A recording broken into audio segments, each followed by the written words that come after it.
Hey there, folks. Diane here, 36, female, and boy, do I have a story to tell that'll leave you shocked and bewildered. Now, before we dive into the juicy details, let me make one thing clear. I love my husband and my life, but let's be honest, not everything's been sunshine and rainbows in my little corner of the world. Oh no, far from it. You know, I've had quite a roller coaster of a relationship with my in-laws, Vanessa and Paul. Now, I'm not one to throw around accusations without some evidence to back them up. So let me give you a bit of context. You see, I'm a black woman who dared to marry into a white family, and let's just say my in-laws weren't exactly thrilled about it. The microaggressions, the racial insensitivities, and the downright rude behavior were all part of the package deal, apparently. Now, I don't need to explain to anyone the reservations that Vanessa and Paul might have had, considering America's complicated history, and they were two rich, white, populous Southern individuals. I'm sure you can see how that might have put me at a disadvantage. But here's the thing. I've tried. Lord knows I've tried to be kind, understanding, and approachable to these people. I've extended olive branches left and right, but they just kept chopping them down like lumberjacks on a mission.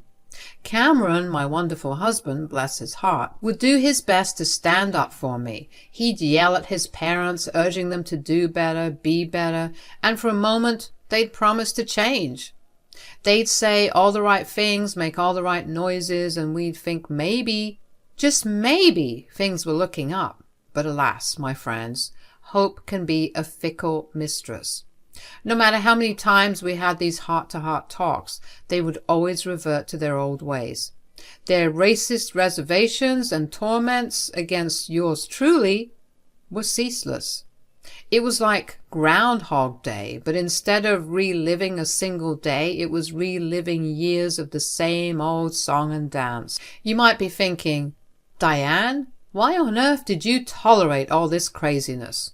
Well, love has a funny way of blinding us to certain things, and I was head over heels for Cameron. I foolishly believed that as long as things were good between him and me, I didn't need to worry about winning his parents' approval. But there comes a time when you realize you've had enough, and that time was quickly approaching for me. So let me take you back to a particular event that would turn the tide and leave a lasting impact on all of us. One day I was sitting in the living room, adding the final touches to mine and Cameron's 10th wedding anniversary vacation celebration. We were planning to bask in the sun-drenched beaches of Hawaii, the place where we first embarked on our honeymoon adventure. Cameron and I were eager to celebrate this milestone and create new memories together. As I was in the middle of planning, I was getting an incoming call from Vanessa. Hello. Oh, Diane, my dear, it's so good to hear your voice. I hope you're doing well. Now, let me tell you folks, the sound of Vanessa's voice being enthusiastic and kind was like spotting a unicorn in a concrete jungle. It just didn't happen. So naturally, I was suspicious. Vanessa, what can I do for you? Well, Paul and I have been thinking about it for some time. We want to throw you a surprise wedding anniversary celebration for you guys. Surprise? Why are you telling me then? Oh, it's all part of our plan. You see, Paul and I are going on a book tour for our memoir, and we thought this celebration would generate some positive press. Ah, of course, the perfect opportunity for you to get some attention. How thoughtful. Diane, darling, we just want to show our love and support for you two. It's an important milestone after all, and Paul and I would also benefit from this. It's a win for everybody. Why aren't you happy? Forget it, Vanessa. Guess I can't fight this. But if it's supposed to be a surprise, why are you spoiling it for me? Well, we thought it would be best if you were aware. You know, in case there are any preferences or details you'd like to discuss beforehand, we want to make sure that you and Cameron are comfortable. Preferences? Details? Vanessa, please spare me. We both know that this is about control, not consideration. That's not true, Diane. We genuinely want to make this a special celebration for you and Cameron. Paul and I also wanted to express some potential concerns with this arrangement. Yes? Please make sure that you're on your best behavior. None of that ghetto talk that you engage in. Excuse me? This is going to be a big event, Diane. More than 250 people are going to be there, promoters and publishers. I even managed to get several socialites to come to this event, so you better not blow it for us. What do you mean by ghetto talk? You know, that language that you and your people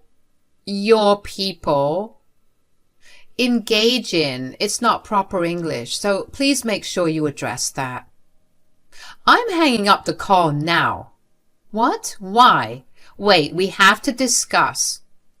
I stormed into the bedroom, my heart racing and my blood boiling with anger. I found Cameron sitting on our favorite armchair, engrossed in a book, oblivious to the storm that was about to hit him. Cameron, you won't believe what just happened. Your mother had the audacity to insult me on the phone.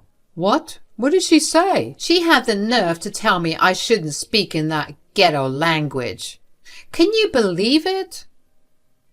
That's disgusting. I'm so sorry, Diane. You don't deserve to be treated like this. I'm tired, Cameron.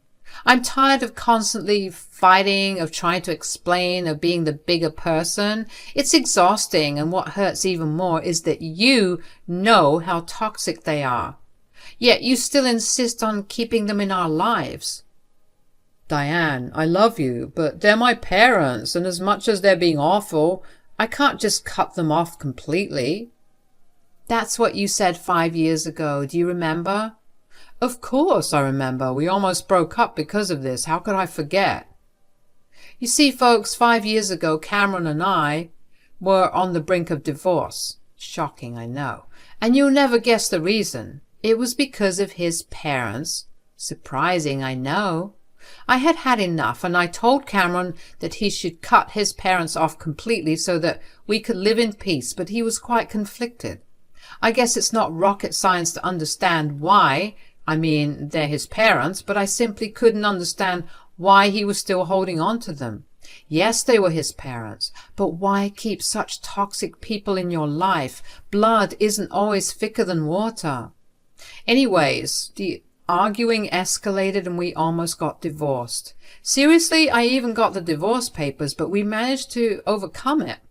What can I say? We just loved each other a lot, and we decided that we'd weather the storm together, hoping that things would change with time, as things normally do. But things stayed the same. His parents were as racist as ever, and we continued the cycle. And what has changed since then? Nothing.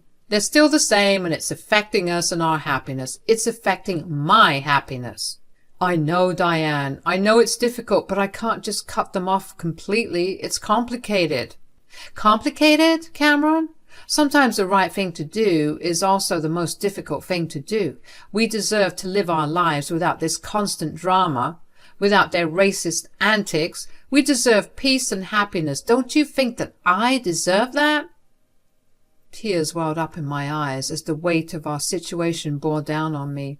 The thought of losing Cameron, the man I loved so deeply, was devastating. But I couldn't continue down this path of endless frustration and pain. Cameron, I'm at breaking point. I've been at this breaking point for years now. I need you to understand that. I can't keep sacrificing our well-being for the sake of toxic relationships. We need to seriously consider cutting them off once and for all. Diane, I need some time to think. I love you and I don't want to lose you. Let's talk about this more. Please understand that it's not an easy decision for me. Time flew by as we immersed ourselves in the preparations for the anniversary celebration. Vanessa and Paul took charge, leaving no stone unturned to make the event flawless. Surprisingly, they included us in every step of the planning process, seeking our opinions and genuinely valuing my input. It was a refreshing change to see them being so attentive and interested in what I had to say. Diane, what do you think about this color scheme? We want everything to be perfect for you and Cameron. Well, I actually think the blue and gold combination would be lovely. It's elegant and timeless. To my surprise, they didn't dismiss my suggestion or belittle my opinion as they had done in the past. Instead, they nodded, genuinely considering my words. You're right, Diane. Blue and gold it is. We want this celebration to reflect your love and happiness. As much as we want to be in good graces with the public eye, we are prioritizing you two. It's your day, after all. Cameron and I exchanged surprised looks, cautiously optimistic that maybe, just maybe, Vanessa and Paul were undergoing a transformation. We entertained the possibility that their previous actions were more of ignorance than genuine animosity. However, deep down, I couldn't fully dismiss my reservations. It seemed a bit too convenient that their newfound kindness aligned perfectly with the release of their joint memoir and the need for positive publicity. Something felt off, and I couldn't shake that nagging suspicion. Did you see that, Diane? Maybe this book tour has forced them to reevaluate their actions. It's possible, Cameron, but let's not forget their past behavior. We need to be cautious and not let our guard down completely. As the preparations kept going, I couldn't help but notice how they were involving us in every single detail of the event. They wanted our input on the guest list, the menu, and even the music. It felt weird to suddenly be included like this, but I went along with it, waiting for something to go wrong. On the surface, it seemed like our relationship with Vanessa and Paul was getting better. They even managed to keep their racist remarks to themselves during that time. But deep down, I couldn't shake the feeling that their kindness was just a front, a way to make sure they looked good for their book tour. The day of the anniversary celebration finally arrived, and I couldn't deny the grandeur of the event they had orchestrated. It was really fancy. The venue was adorned with blue and gold decorations, but as I had requested, the tables meticulously set and the atmosphere exuded a sense of celebration. Our friends and family were gathered, equally waiting for the surprise, not knowing that we were ready in the loop. There was also a boatload of unfamiliar faces wielding cameras and iPads, the journalists, photographers, and other publicity people, no doubt. As I stood by Cameron's side, anticipation filled the air. Vanessa and Paul, wearing fake smiles, approached us, ready to unveil their grand surprise. Diane, Cameron, we hope you're ready for the biggest surprise of your lives. Yes, of course, surprise. Right. When you two come out, pretend to be shocked, okay? Diane, if you could cry, that would be lovely. And sweetie, remember what we said. No ghetto language, please. Both of you are going to be giving a speech. This needs to go perfectly. Really, Mom? What? You're being racist right now. No, dear, never. What are you talking about? Anyways, this has to go smoothly, okay? Don't dare mess this up for us. There it was. I knew that Vanessa couldn't play nice for more than a week. Her mask began to slip and she was being as pissy as ever. Looking at Cameron like I told you so. Let's just get this over with. Cameron and I, standing outside ready to enter the venue, trying to act all surprised and thrilled like two puppets in a circus. The emotions were all over the place and I could feel the tears welling up, realizing that this wasn't the line I had signed up for. But hey, we had a show to put on, right? So I steeled myself and went along with it. As we stepped through the doors, the room erupted with applause and cheers like we were some kind of celebrity duo. And there they were, Paul and Vanessa, grinning like Cheshire cats, ready to welcome us to the stage. Diane, Cameron, welcome to your 10th wedding anniversary celebration. Surprise! Joining in the act, we wanted to show our undying love and support for your blissful journey together. Congrats. Oh, come on, people. You can cheer louder than that. Let's welcome the lovely couple with a roaring amount of support. The crowd erupted louder and Cameron and I made our way to the podium where his parents stood. Cameron, bless his heart, looked genuinely surprised as he hugged his parents. playing his part like a seasoned actor. The crowd ate it up, clapping and cheering as if we were the stars of a reality TV show. Little did they know the show was about to take an unexpected turn. Vanessa began speaking to the crowd, ready to continue the charade, when I had a sudden epiphany. This was my moment to seize control, to let my voice be heard amidst the sea of phony smiles and hidden agendas. I wasn't about to let this opportunity slip through my fingers. And now, let's hear a few words from the queen of the event, Diane. Thanks everyone for showing up tonight. It's quite the turnout, I must say. Whispers started to spread through the crowd, praising the benevolence of Paul and Vanessa. Oh, how little they knew about what was about to go down. Now, I want to take a moment to express my heartfelt gratitude, not just for this fabulous celebration, but for the lawyers of endless support from my in-laws. Paul and Vanessa exchanged looks of anticipation, their faces beaming and ensuring that the camera people were capturing this moment. They were probably expecting a gushing tribute. Well, they were in for a surprise of their own.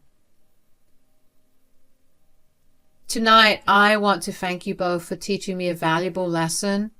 You've shown me just how strong I can be in the face of adversity. Your presence in my life has been a constant reminder of the importance of standing up for what I believe in, even when I'm faced with ignorance and bigotry from you two. The room collapsed into stunned silence, like someone had pressed the mute button on their applause. Paul and Vanessa's forced smile started to fade, their colors shining through for a moment. Vanessa looked at me like she was going to kill me. "What the hell are you doing?" Carrying on, my voice steady and unwavering. "This celebration is not just about Cameron and me. It's a celebration of love that transcends barriers, challenges outdated beliefs, and unites us all. It's a reminder that acceptance and unity should be at the core of our lives, regardless of our differences." The room fell into a hushed stillness. You could practically hear a pin drop. The paparazzi and the publicity crew were probably scratching their heads, wondering how to spin this unforeseen turn of events. But you know what? Deep down in that moment, I felt a surge of power coursing through my veins. I took control of the narrative, snatching back my voice from a room suffocating with fakeness and phoniness. Ain't nobody gonna dictate my story for me. All right, you all, here's where things took an unexpected turn. As the rumors and whispers spread through the crowd, I could feel the tension rising, but I wasn't about to back down, not this time.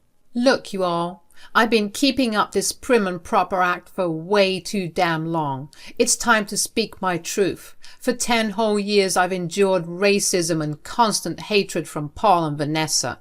They aren't the positive and progressive couple you think they are. They're awful human beings, exact replicas of their ancestors. The crowd erupted into a symphony of mutters and gasps, like a chorus of disapproval and disbelief. But I held my ground, refusing to be silenced.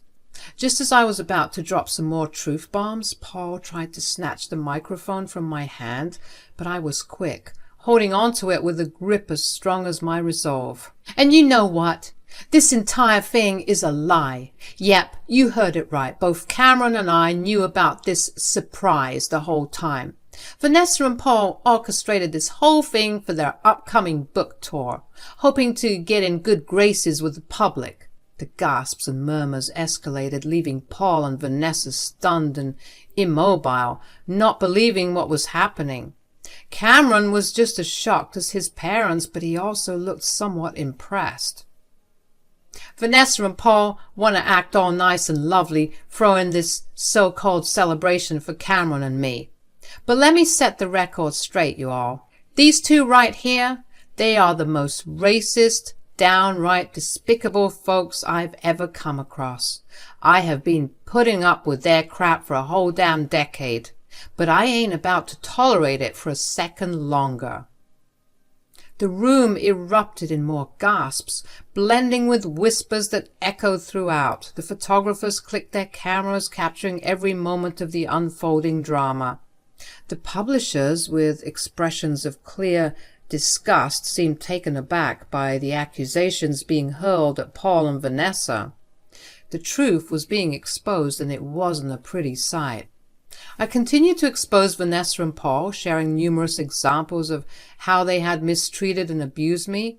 With each revelation, the crowd grew increasingly restless, as if they were ready to take up pitchforks and torches and start a riot. What began as gasps and murmurs quickly escalated into anguished shouts from the crowd. I noticed my friends and family members among the loudest voices, fully aware that what I had endured was completely unacceptable. Let me make one thing clear. I will no longer tolerate this toxic environment, Cameron. I can't be with you as long as these two are in our lives.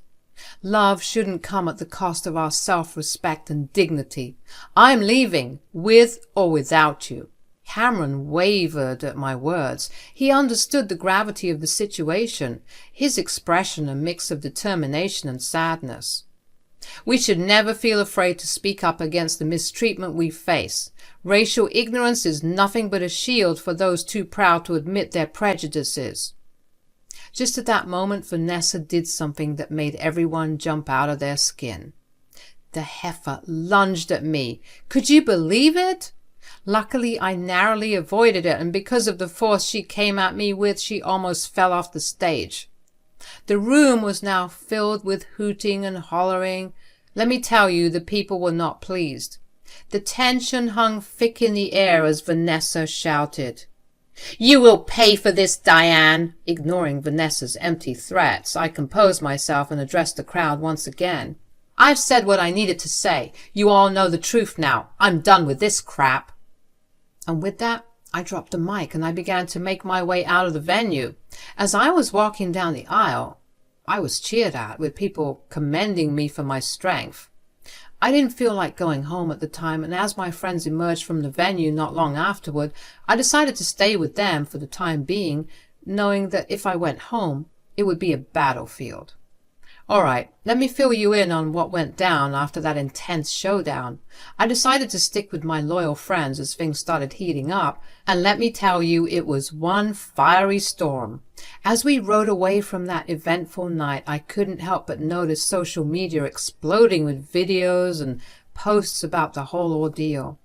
People were sharing clips of Vanessa almost taking a tumble, and me standing strong, speaking my truth. The internet was buzzing, and it felt like I was finally able to put this whole mess to rest. I had zero intention of ever crossing paths with Paul or Vanessa again. A few days later, Cameron dropped a bombshell on me that shook me to my core. Turns out his parents had to pull their books from the shelves because of the relentless backlash and negative press. Can you believe it? Now they were scrambling, trying to salvage their reputation by issuing public apologies, but you know what?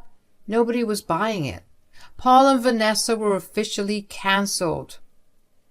Cameron had a change of heart too. He finally realized that he hadn't been the best husband to me. He confessed that he was ready to cut his parents off from his life and our home, and in that moment he asked me to come back home. He wanted us to rebuild our lives together, free from the toxic grip of his parents. Now, I'm not one to forget the pain and hurt easily, but I believed Cameron.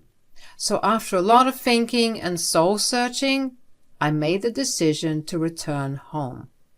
We knew we had a lot of healing and rebuilding to do, but we were ready to face it together, stronger than ever.